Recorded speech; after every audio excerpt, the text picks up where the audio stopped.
Well, welcome back to Decoding the Conflict Mindset. I'm Dr. Deborah Dupree, your host of the DCM podcast series, Season 3. And I'm so excited to bring to you a slightly shift in direction today as we talk about a recipe for a heart-healthy divorce. What? Divorce? Getting through it healthy? You've got to be kidding. No, but I'm not kidding, and that's exactly what Judith Weigle is here to talk about today. She's a divorce mediator for over 11 years and has worked with families going through divorce in filing legal documents in conjunction with their own lawyers and mediators. And after 3 times, she was encouraged to actually become a mediator herself and has been at it ever since.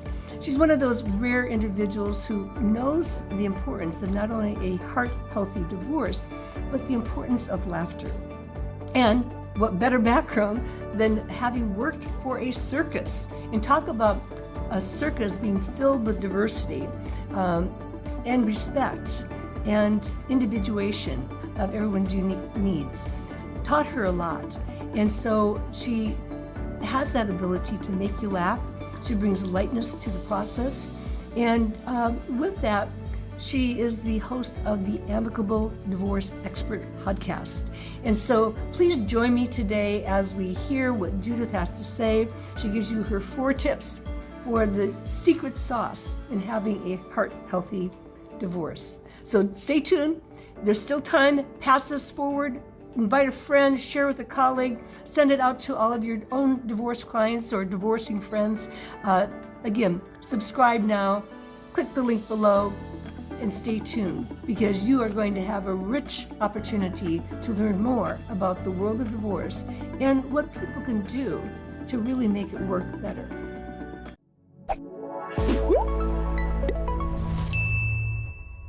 Well, here we are. Another episode of Decoding the Conflict Mindset, Season 3. I'm Dr. Deborah Dupree, your host and the Mindset Doc. And I'm so delighted to have with me Judith Weigle. Welcome, Judith. Welcome, Dr. Dupree. And my mind is set on no conflict. Very good. I like that, And, but the reality is, Judith, is that conflict's going to happen. And so it's not avoiding it. It's so how do we manage it, And, I know you've got a very extensive background. We're in a couple of professional associations together. Just tell us real quickly, how did you get from where you were to where you are, the healthy divorce? Oh, so life, life has a way of directing you and you don't even know it. And you kind of buck up against it. And then all of a sudden you say, okay, I think there's a message here for me. Let's explore more. So my whole background has been in live entertainment. And when you're dealing in live entertainment, you must put out conflicts immediately because the show must go on. Showtime waits for no argument. There's that phrase, showtime waits for no man. Well, this one is showtime waits for no argument. So happily dealing with all types of live entertainment. And then all of a sudden, people from the mediation world were walking into my life, unexpected, saying, you have a very interesting personality for mediation. You should consider it. I did not consider it when the first 2 attorneys in mediation came to me, but when the third person who used to own the company I run, Divorce Resource, came to me, I said, okay, 3 is a charm. What's going on? Tell me what it is. Tell me where to go for education. And that was back in 2009. And in 2012, I had an opportunity to come and replace the woman, the third person in this triangle, who introduced me to mediation. She ran this company. She became ill. I was in her suite. I said, okay, I'll help you out. I'll meet with your clients. Give me a crash course in family law. As if there is one, Dr. Dupree, a crash course in family law. She had a brilliant secretary who was going to stay on, who could file all the family law forms for her. And she never was able to come back. Her illness just got worse. So I bought the company from her in October of 2013. And here I am today. Wow. It is serendipitous, isn't it, as far as how things happen? And you illustrate it so perfectly, three times a charm, or three times you're out, whichever way it goes, but in your case, definitely three times are a charm. Now, I find it interesting, Judith. We do have some important topics that we're going to cover today. However, I know a very interesting tidbit about your background because we've talked before, and also, reading your bio and so forth. But I know that you were the marketing director and a dancing bear for the Clyde Beatty Cole Brothers Circus. Say a little bit about that, because you talk about how you learn trust, inclusion, respect, along with diversity and tolerance. So what a space to gain all that from. Now, you want to talk about serendipity. So I was preparing to be either a music teacher or a performer. I'm a flutist, classically trained flutist, when I was in college. That was the whole goal. I had performed through high school. We were ready to go. Went to college, and you know what happens.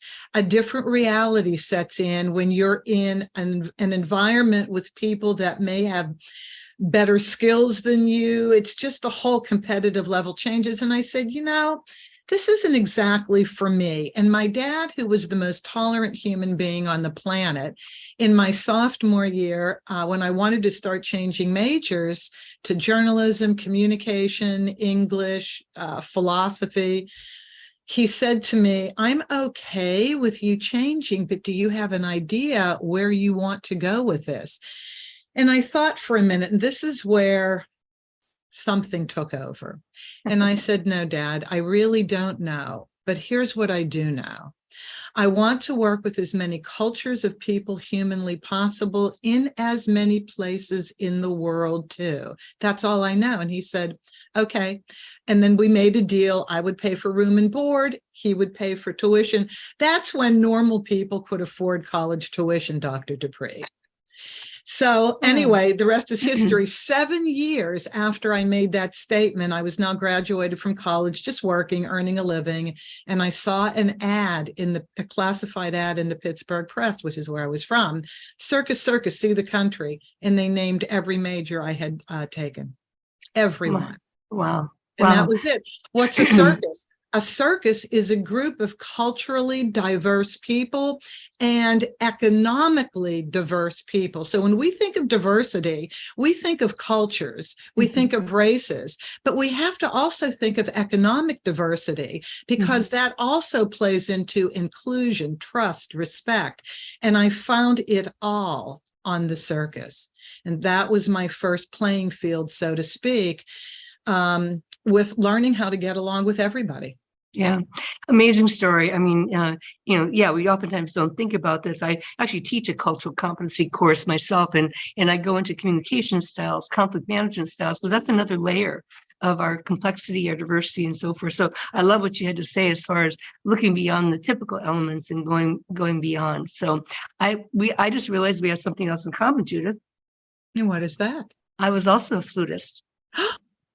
Yes. And I never went as far as you did, but I did play throughout high school and college, and I used to play at weddings. And I always thought that someday I would be a flutist in a symphony in my later years. Well, that didn't happen. I didn't keep it up, but I still have my original flute and plan to pick it up again, in my whatever free time I can find, I guess.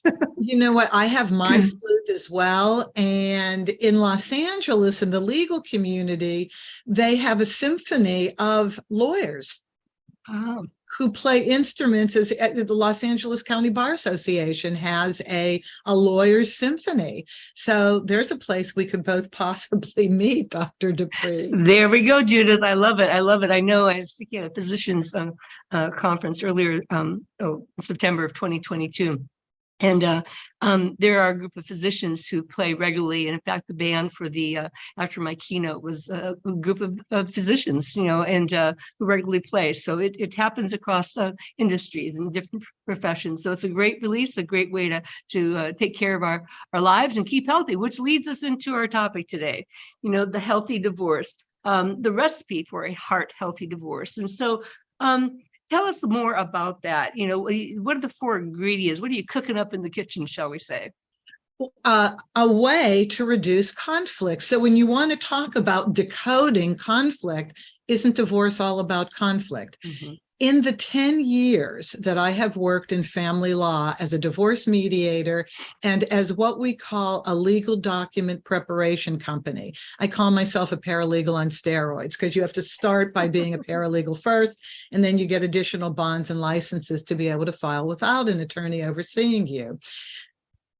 In my 10 years, I have obviously made observations about behavior that work and that don't work. And then I have clients who have taught me things that I bring forward now to other clients. So here are the 4 ingredients that if you follow any one of them, and if only one spouse follows any one of them, it will change the trajectory of the divorce. But if both spouses follow all 4 ingredients, you will go forward and change what could be the most daunting, sad, negative experience of your life that could carry through in co-parenting.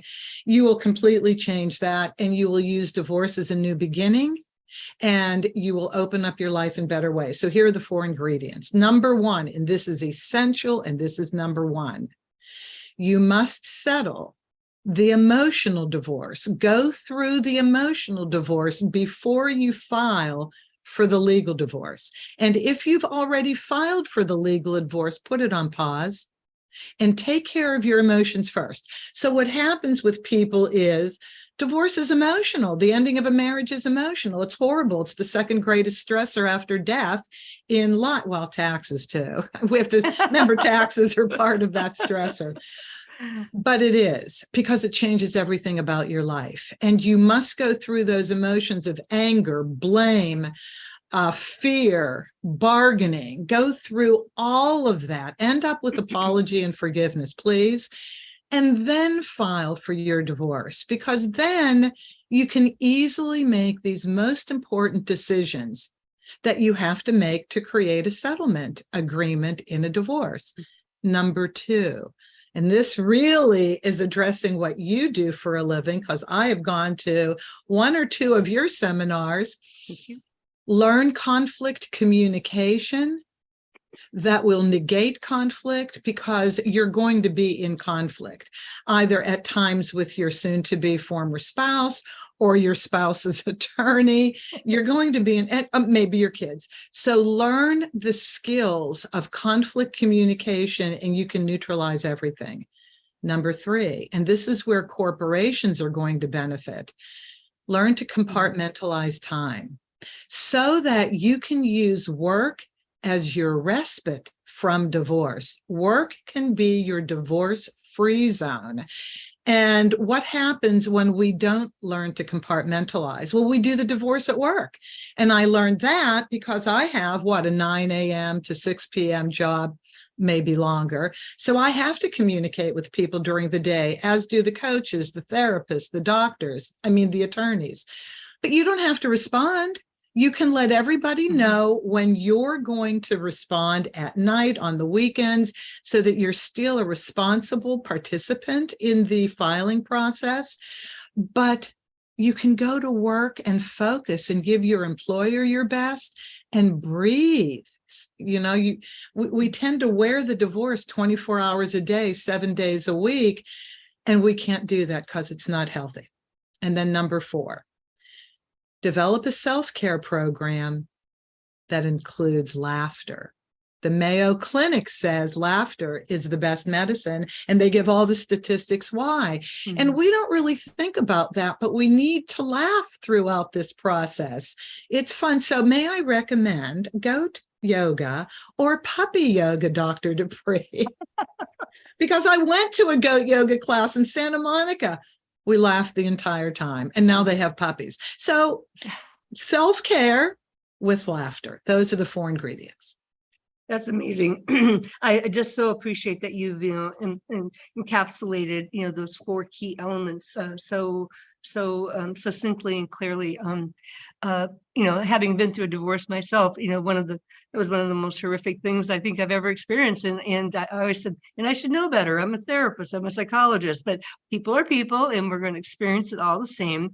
And I've often said that When people decide to divorce, there should be almost a law that they can't do anything legal, until they take care of the emotional, because we ask people going through divorce to make so many very, very important decisions that are going to affect their lives, the rest of their existence.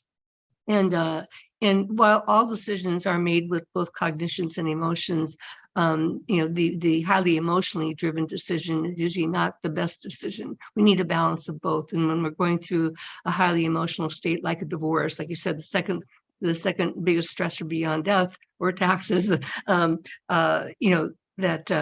we are challenged. It's hard to function. And I love what you had to say about your number 3, learn to compartmentalize. One of the tactics I've often taught people is that, learn not to respond to that text, learn not to read that email, and give it another box, or something, and it's there, but you'll deal with it on your time, because otherwise you can derail your day. And here you're trying to function at work, and it'll set the tone for the entire day. It absolutely will, Dr. Dupree. And let's give a little takeaway to your audience. And that takeaway will be, get a completely separate email for the divorce. So you don't have it come to your phone, or it's a separate email than those your children have or anybody else has, so you don't have to sift through it.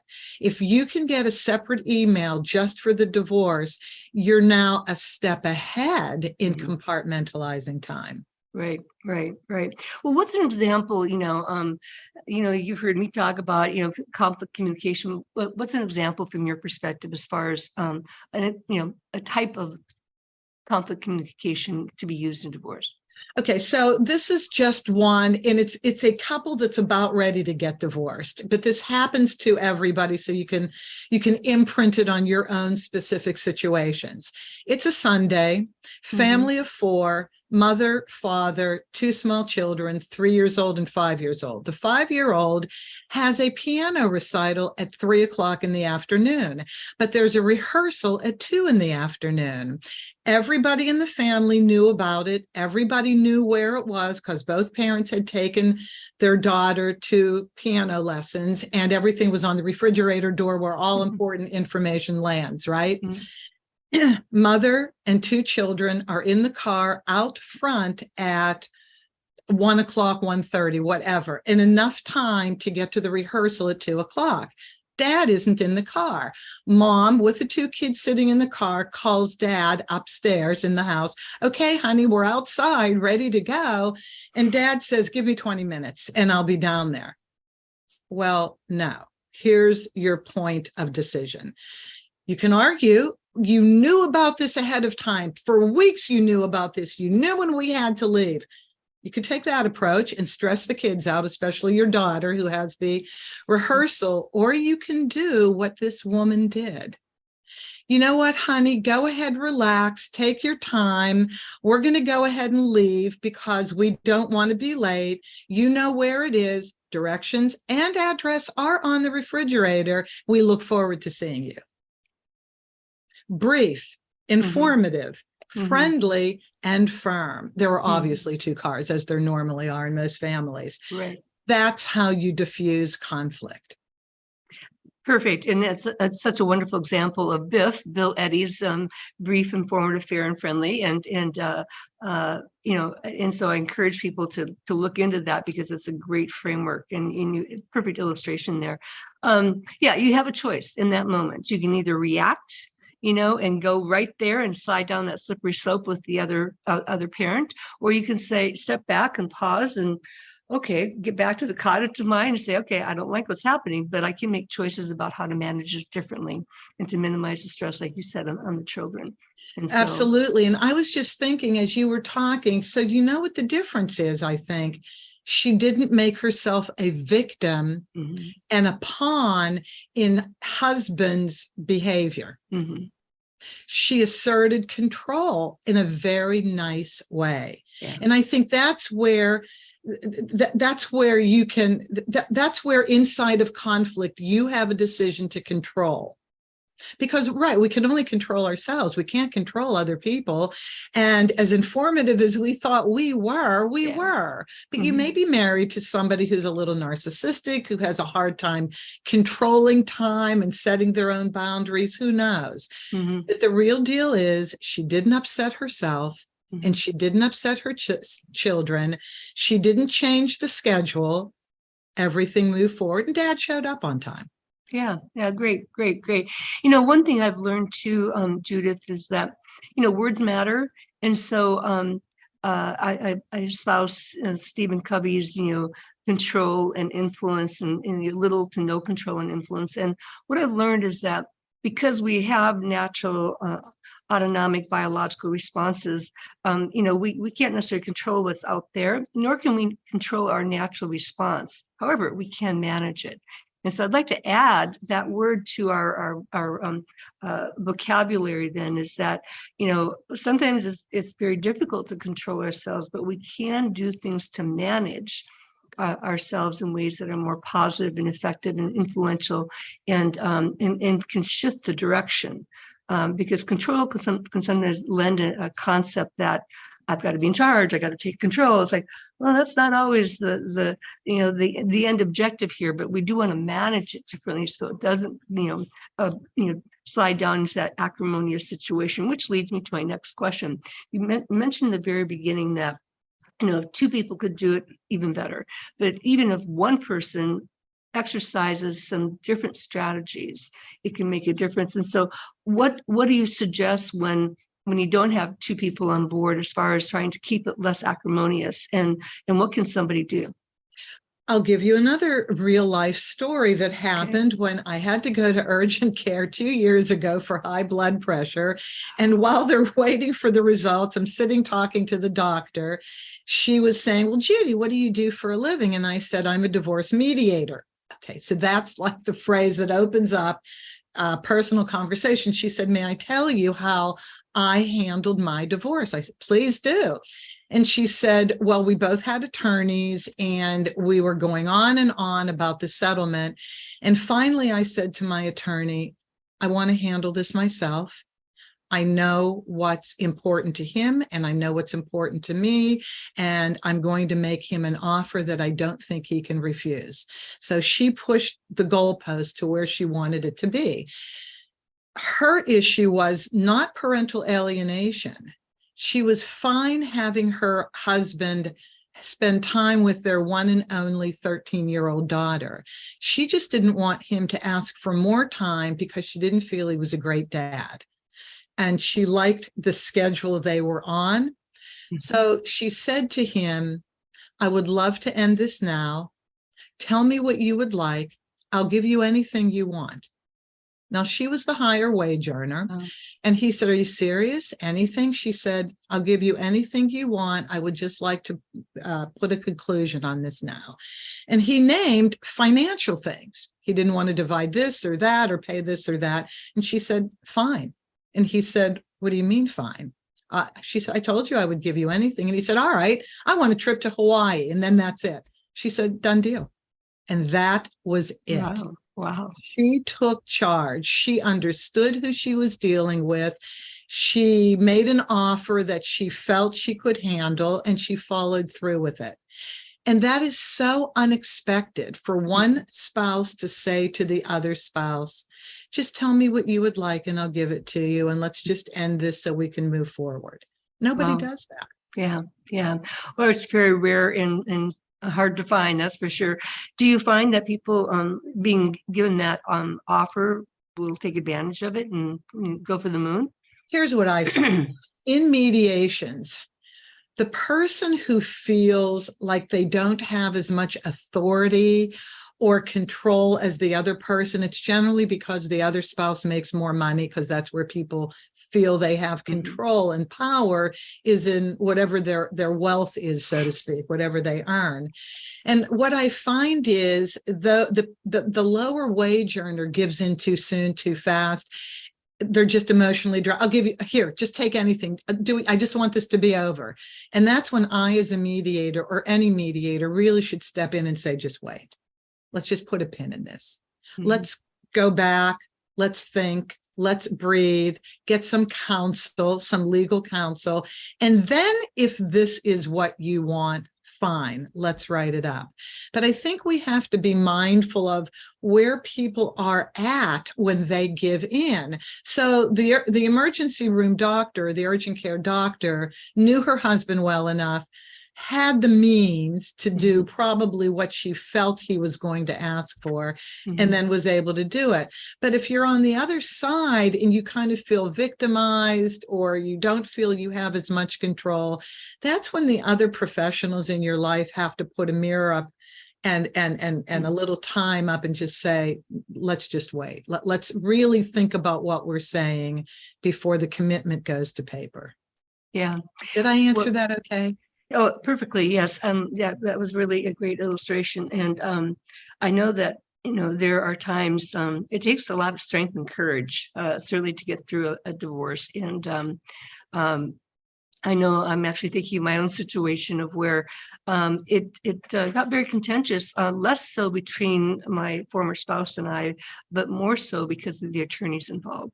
And yeah, and I being a divorce mediator, I have seen that so often, where actually the situations get worse because the attorneys are doing the arguing and fighting their points, being adversaries for their client, but in ways that are really unhealthy. And I know I got to a point after several months of, and this actually goes into your next point about laughter, where we did a 4-way meeting, and I'm looking around the room and I'm like, I know he charged about $450. I know my attorney charges $350. I think my husband, not yet divorced, who's also an attorney, but a different kind of attorney, I knew what he charged, and then I knew what I charged. I thought, what a freaking waste of money. and unfortunately, my former spouse really did play the victim card. He was going through some hard times, but still had a lot of money. And I just sort of, I excused myself, I asked for a break, and I just went out in the hallway and started laughing. I thought this has become such a ridiculous scene that I just said, and by laughing, it just opened up a whole new way of seeing a different possible course of action. And so say more about the use of laughter and how you do that in a difficult divorce. So it releases everything that needs to be released in you. It calms you down. And you're so right. You have a different perspective on things. You just are not so focused because you can see. So what makes you laugh? Irony makes you laugh. Yeah. The disparity in logic versus illogic. And if we can just stand back and say, oh, for gosh sakes, I'm part of this sideshow, this circus, if you will, let's do the final theme to the circus. Let's see what we need to end it, because it's ridiculous. And see, here's my point with attorneys. I think everybody needs legal advice. I do not think attorneys need to be moved aside, but here's behind the scenes with attorneys. Many of them are so freaked out over malpractice, they will do things that maybe they don't really even need to do just to cover their bases. Or you'll get the attorneys that in their amygdala or someplace where it rests, they are so argumentative. They are so litigation oriented. They get off on the debate that divorce provides that you have to stop them and say, okay, no, we don't need this. This is overkill. Come on, let's get down to basics. Yeah. And I think that's kind of where it is. Let's just get down to basics. Yeah. And again, I agree that there is a time and place for attorneys, for legal advice and so forth. And yet it's important for people to recognize what they do have the ability to manage and make decisions that don't require legal intervention, and using their attorneys appropriately too, and effectively. So it's a whole new world of what to learn and how to manage in the world of divorce. And I'm so thankful that there are people out there like you, Judith. And so say just a little bit more about your business and how might people reach you and the services you provide. So I do two things. I am a divorce mediator, and as a mediator, I do not make decisions for you, but every mediator is slightly different in their approach. I look at mediation as creative problem solving. I absolutely love being part of creative problem solving. And creative problem solving requires that the mediator listen hard to both people and what's important to both people. And where they agree, they can't hear where they agree because they're so fixed on their position and what they think is right and what they would like to get as the end result, that they're not seeing there can be a way outside the box solution that actually brings them together. That's what I love doing with people. So divorce mediation. And then I file for divorces as a document preparation company. Now, I don't give legal advice. So in both roles, I ask people to please get legal advice if they have some serious assets and debts and decisions to make so that I can do my best work. I can't teach them the law. I can take the make the assumption, because I've requested that they get legal advice, so that we can all get together and really talk about things with the knowledge of the law, so that when we go outside of the law in mediation, they understand that they're going outside of the law and they're okay with it. So they can never come back and say, well, wait a minute, I didn't know my legal rights. I didn't understand I could have gotten that. No. You need legal advice. Extremely important. So those are the two things I do. And I'm starting to public speak. So I just gave last year a workshop on the recipe for a heart-healthy divorce to a group of mental health professionals. It went over so well because when people have therapists, the therapists need to learn a little bit more about the divorce environment. Not that they participate in legal advice, but just understand what their clients need more specifically. Yeah, and that's an excellent point. I too have spoken to many mental health organizations in past years, and just because people, therapists are specialized in human behavior, that doesn't mean they understand the world of divorce. And so it is a much needed area of education and learning. And so for people to be aware of that, getting therapeutic support during a divorce is also very important, just like legal advice.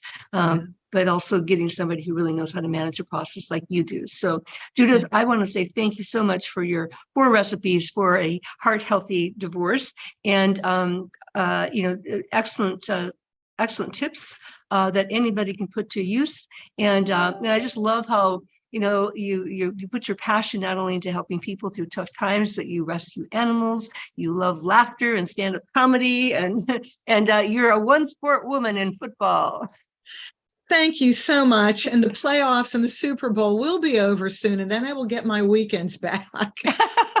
Dr. Dupree, may I just give my email address? I kind of forgot to do that. Absolutely. So it's Judy, Judy, at divorceresourceinc.com, divorceresourceinc.com. Thank you so much for letting me do that. And thank you so much for letting me share with you what I do. I really appreciate it. And I have loved every seminar and workshop I have gone to that you have taught. Well, thank you so much, Judith. The kudos are 2 ways here. And again, tremendous insight. I love having you on the show. And again, you're going to be helping people worldwide in terms of how to handle divorce a little bit differently. Thank you. So thank you again, viewers and listeners. And again, this is Judith Weigle with the Divorce Mediation Resources. And you gained some beautiful tips here today. Push it forward, pay it forward, share it with others who you know might be going through a tough time, such as divorce. There's always something we can learn, and that's part of living, learning, and growing. So again, I'm Dr. Deborah Dupree, your mindset doc and host of Decoding the Conflict Mindset. Thank you for joining us.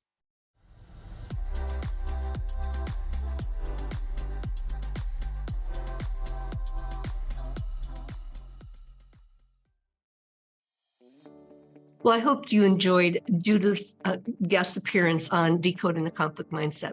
I loved her recipe, 4 key ingredients for a heart-healthy divorce and what you can do to make for a savoring outcome. And so coming up next is a slight twist. We're looking at children. but in the school setting. And so with that, I have Sean Gatlin from the Western Justice Center talking about the amazing things that they're doing in our educational settings of today. Not only equipping students with the skills, the mindset for resolving conflict among themselves, but also the bigger picture of shifting from a punitive mindset from the administration standpoint to more of a restorative mindset, truly healing relationships and making it a win-win outcome on all sides.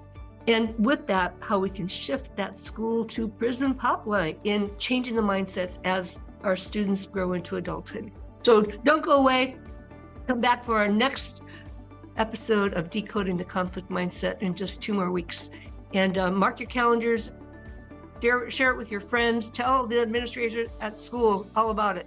So come on back. We'll see you again. Dr. Deborah Dupree, the Mindset Doc.